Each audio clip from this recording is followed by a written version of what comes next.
자, 이제 사업소득의 수입 시기하고 원천징수 시기에 대해서 한번 배워볼게요. 계속 말씀드리지만 소득세는 기간과세 세목이에요.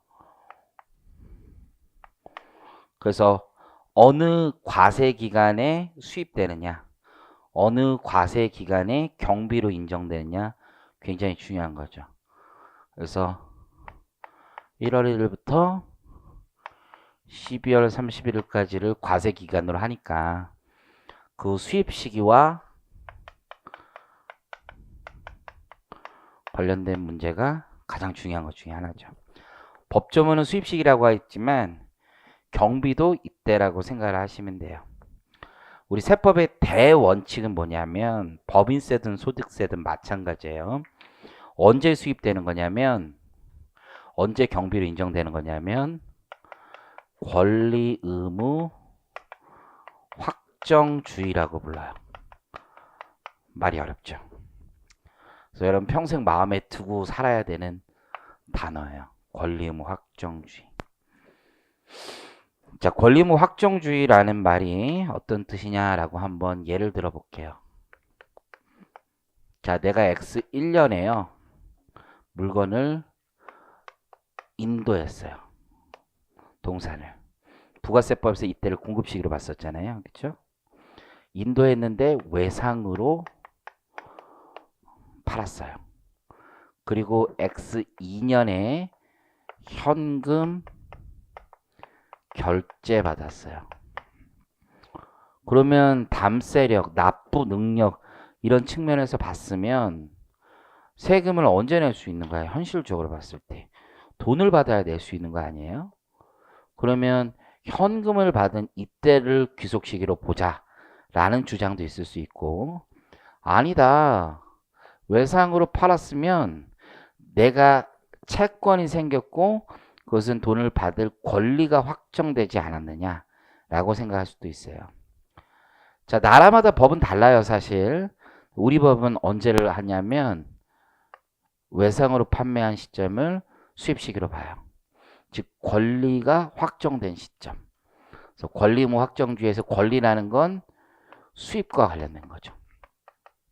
의무라는 건 경비와 관련된 얘기가 되겠죠. 그래서 수입 시기는 언제냐? 권리 의무 확정주의에 따른다. 권리 확정주의죠.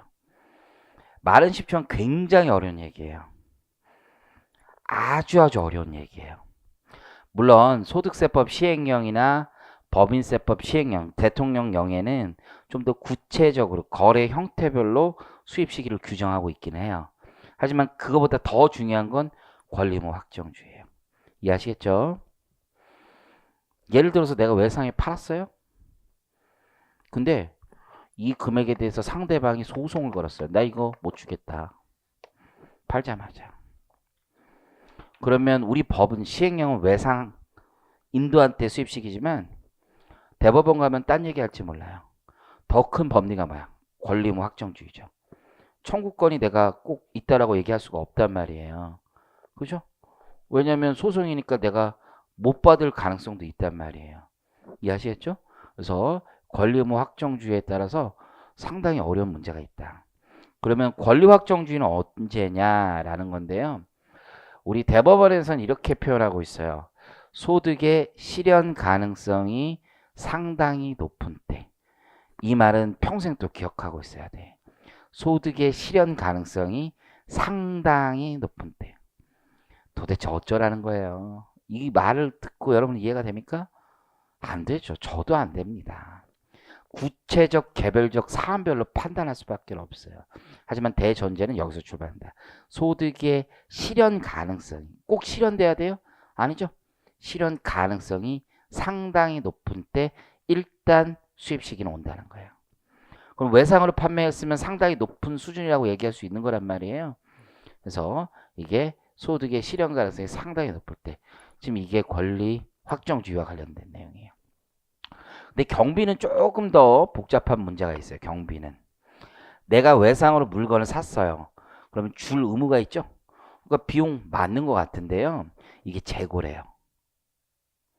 재고는 판매돼야지 관련 원가도 인식되는 거잖아요. 그래서 경비 쪽은 권리 의무 확정주의, 의무 확정주의만 가지고 되지 않고 모두 있어요.